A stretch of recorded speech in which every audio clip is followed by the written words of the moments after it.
Iran ने America के ताजा फिजाई हमलों के बाद खलीजी खित्ते में अमेरिकी तंसीबात पर, अमेरिका के इंस्टॉलेशंस पर अपनी कार्रवाइयों में शिद्दत पैदा कर दी है, जबकि खित्ते के कम अज कम 6 मुल्कों ने इतवार को भी अपने खिलाफ ईरानी मिसाइल या ड्रोन हमलों की इत्तला दी है। यह बड़ी खबर है, यह बहुत बड़ी खबर है, क्योंकि ईरान का यह कहना है कि ईरान किसी भी सूरत में झुकेगा नहीं।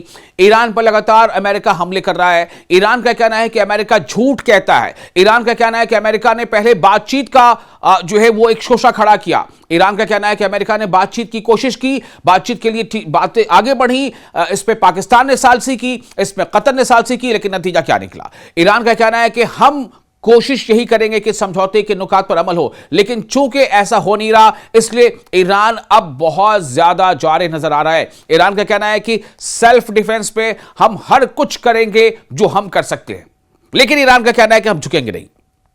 आपको फिर बता दें कि अमेरिका भी लगातार हमले पर हमले करता जा रहा है। दरअसल अमेरिका की कोशिश है कि जिस कमजोर नस पर ईरान ने अमेरिका के कमजोर नस पर हाथ रख दिया था, यानी स्ट्रेट ऑफ हॉर्मुज, और जिस स्ट्रेट ऑफ हॉर्मुज पर जो है कंट्रोल के वजह कर अमेरिका को अपने कदम पीछे हटाने पड़े थे, चूंकि बहुत सारे देश जो दुनिया के अलग अलग मुल्क है वो अमेरिका के दबाव बना रहे थे अमेरिका पर कि आपकी वजह कर स्ट्रेट ऑफ हॉर्मुज का ये हाल हुआ है। और उसके नतीजे में कई ऐसे मुल्क हैं जहां पर एनर्जी सप्लाई में काफी परेशानी आ रही थी, जिसकी वजह से उन देशों में वहां दाखिली उमूर जो है वो बिल्कुल उसका नक्शा बिगड़ गया था, महंगाई बढ़ गई थी और अभी भी बढ़ रही है।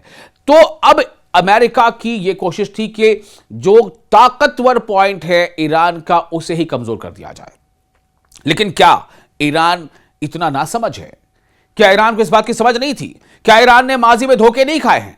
ईरान ने माजी में एक नहीं कई बार धोखे खाए हैं, और इसीलिए ईरान जो है होशियार रहा है। और ईरान ने बार बार ये कहा है कि हमले की शुरुआत हमारी तरफ से नहीं होगी, लेकिन हां, अगर हम पर हमला किया गया तो हम उसका जवाब देंगे। और वही देखने में आ रहा है, देखने में बिल्कुल वही आ रहा है। अभी आपको याद होगा हाल ही में जो अभी समझौते हुए थे, MOU मेमोरेंडम ऑफ अंडरस्टैंडिंग पर दस्तखत हुए थे, यहां तक कि सदर लेवल पे वो चीजें हो गई थी। लेकिन क्या हुआ? अमेरिका ने एक ये बात कही कि स्ट्रेट ऑफ हॉर्मुज से गुजरने वाले 2 टैंकर्स को ईरान ने निशाना बनाया, और इसलिए अमेरिका जो है अब ईरान पर हमले कर रहा है। एन उस मौके पर जब ईरान के साबिक रहबर आला मरहूम अली खामनेई, उनकी तदफीन का अमल पूरा होने वाला था, उनके जुलूस जनाजा जो है वो इराक के अलग मुख्तलिफ शहरों से होता हुआ फिर मशहद पहुंचा था। इसी दरमियान जनूबी ईरान में अमेरिका ने हमले शुरू कर दिए, और इन हमलों का जो अहम निशाना था वो ये था कि स्ट्रेट ऑफ हॉर्मुज पर जो ईरान की पकड़ है वो मजबूत जो है उसे कमजोर किया जाए। लेकिन ईरान इस बात को बखूबी समझता था, और इसीलिए ईरान ने उन हमलों का जवाब दिया। ईरान ने चुन चुन कर उन तमाम निशाने को टारगेट किया, हिट किया, जो अमेरिका के अड्डे थे, अमेरिकन मिलिट्री इंस्टॉलेशंस थे, या अमेरिकी मिलिट्री के इस्तेमाल में आने वाले वो जगह थे, चाहे वो जॉर्डन में थे, चाहे वो UAE में थे, चाहे फिर वो कतर में थे या बहरीन में थे। और अब यह सिलसिला मजीद संगीन होता जा रहा है, मजीद शिद्दत अख्तियार करता जा रहा है। अमेरिका भी अपने हमले रोक नहीं रहा है, और ईरान भी हर हमले का नपा तुला जवाब दे रहा है। लेकिन अब ईरान का कहना है कि अब हमले और ज्यादा तेज होंगे अगर अमेरिका ने 2 से 3 दिनों के अंदर ये हमले नहीं रोके।